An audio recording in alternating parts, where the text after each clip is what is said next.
ভারত এবং আন্তর্জাতিক গণমাধ্যমে এখন আলোচিত বিষয় ভোলে বাবা। কে এই ভোলে বাবা, যার কারণে পদদলিত হয়ে 150-র উপর মানুষ মারা গেছে ভারতের উত্তরপ্রদেশে। এবং তার কাহিনী রীতিমতো মানে সিনেমার যেই বিভিন্ন কল্প কাহিনী দেখা যায় ঠিক অনেকটাই তাই।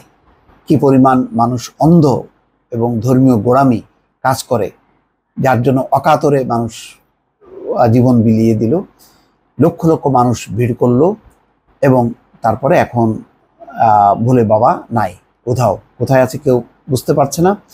এবং ধারণা করা হচ্ছে যে তাকে গ্রেপ্তার করা হতে পারে, কারণ বড় ধরনের একটি ঘটনা। সাম্প্রতিক সময় একটা ধর্মীয় কাজে এক জায়গায় এত মানুষের মৃত্যু ঘটেনি বলে অনেকেই বলছেন। তো ভারতের উত্তরপ্রদেশের হাথরস জেলায় একটি ধর্মীয় অনুষ্ঠানের আয়োজনে পদদলিত হয়ে মৃত্যুর সংখ্যা বেড়ে 121। ধারণা করা হচ্ছে এটা 150 পার হয়ে যাবে, যে পরিমাণ আহত হয়ে এখনো হাসপাতালে চিকিৎসাধীন আছে। মঙ্গলবার বিকালে হাথরস জেলার রতি ভানপুর গ্রামে এই ঘটনা ঘটে।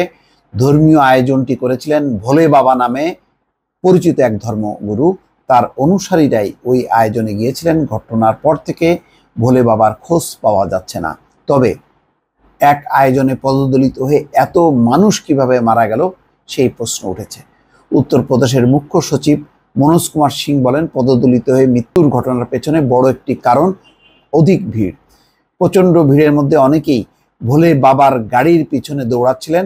ভোলে বাবা যে পথে যান পূজা করার জন্য, সেই পথের ধুলামাটি সংগ্রহ করেন অনেকে।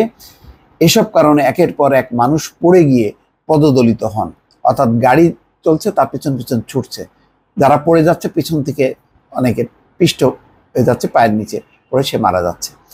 এই ঘটনায় একটি এফআইআর করা হয়েছে। তাতে উল্লেখ আছে ধর্মীয় ওই আয়োজনে 80,000 মানুষ জড়ো হবে বলে অনুমতি নেওয়া হয়েছিল, কিন্তু জমায়েত ছিল 2.5 লাখের বেশি মানুষ।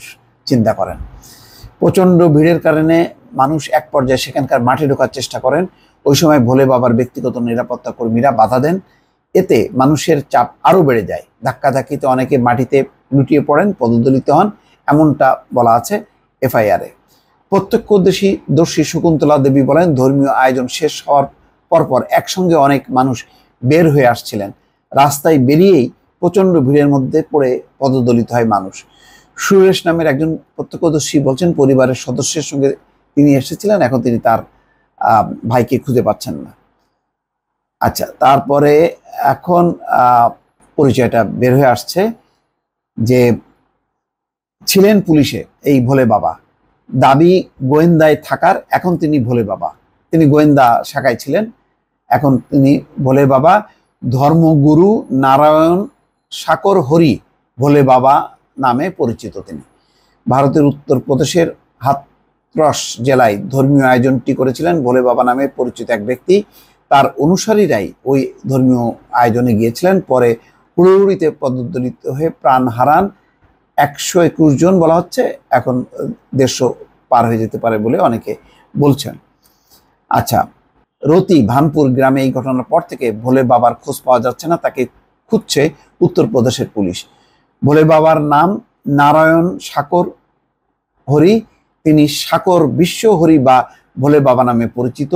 ভোলে বাবা দাবি করেন তিনি একসময় ভারতের গোয়েন্দা বিভাগে চাকরি করতেন। 26 বছর আগে ধর্ম পালনের জন্য তিনি সেই সরকারি চাকরি ছেড়ে দেন বলে দাবি তার। বর্তমানে ভোলে বাবার লাখো অনুসারী রয়েছে, ভারত জুড়ে তার অনুসারী ছড়িয়ে ছিটিয়ে আছেন। তবে উত্তরপ্রদেশ, হরিয়ানা, উত্তরাখণ্ড, রাজস্থান ও দিল্লিতে ভোলে বাবার অনুসারী বেশি। এই রাজ্যগুলোতে ভোলে বাবা সামাজিক যোগাযোগ মাধ্যম এড়িয়ে চলেন। তিনি গ্রামে তৃণমূল পর্যায়ের মানুষের সঙ্গে যোগাযোগ রাখেন। এসব এলাকায় তার অনুসারী বেশি, প্রায় লাখো মানুষ তার ভক্ত। গতকালের ওই আয়োজনে জড়ো হয়েছিলেন প্রায় 50,000 মানুষ, বলা হচ্ছে 2.5 লাখ ছাড়িয়ে যায়। প্রতি মঙ্গলবার উত্তরপ্রদেশের আলিগড়ে ভোলে বাবার উদ্যোগে ধর্মীয় সাধুসঙ্গ আয়োজন করা হয়।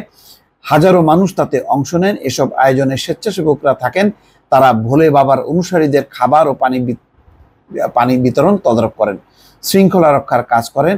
ভোলে বাবা সংবাদ মাধ্যমের মনোযোগ কাড়েন করোনা মহামারীর সময়। ওই সময় ভারতে বড় জমায়েত নিষেধাজ্ঞা ছিল। ভোলে বাবা সেই নিষেধাজ্ঞা অমান্য করে সাধুসঙ্গ আয়োজন করেছিলেন। এনডিটিভির এক প্রতিবেদনের তথ্য, ভোলে বাবার আসল নাম সুরাজ পাল। তার বাড়ি উত্তরপ্রদেশের ইটাহ জেলার বাহাদুর নাগারি গ্রামে। বাবা নান্নেলাল, মা কাতরি দেবী। তারা দুই ভাই, এক ভাই মারা গেছেন। গ্রামে পড়াশোনা করেন তিনি। উত্তরপ্রদেশ পুলিশ হেড কনস্টেবল পদে ছিলেন সুরাজ। কাজ করতেন স্থানীয় গোয়েন্দা ইউনিটে। তবে সুরাজের দাবি, তিনি কলেজ পেরোনোর পর থেকে আইবির হয়ে কাজ করতেন। পরে ধর্মকর্মে মন দেন। 1999 সালে সরকারি চাকরি ছেড়ে দেন, বদলে ফেলেন নিজের নাম। ভারতের ধর্মগুরুদের সাধারণত গেরুয়া রঙের পোশাকে দেখা যায়, ব্যতিক্রম ভোলে বাবা। তিনি সাদা স্যুট আর টাই পরতে পছন্দ করেন। বিভিন্ন সময় তাকে কুর্তা পায়জামা পরতেও দেখা গেছে। এই হচ্ছে অবস্থা। তবে পুরোটাই হচ্ছে একটা ধর্মীয় কুসংস্কার, যার এক বলি হলো প্রায় 150 শতাধিক মানুষ। দর্শক ভালো থাকবেন, আল্লাহ হাফেজ।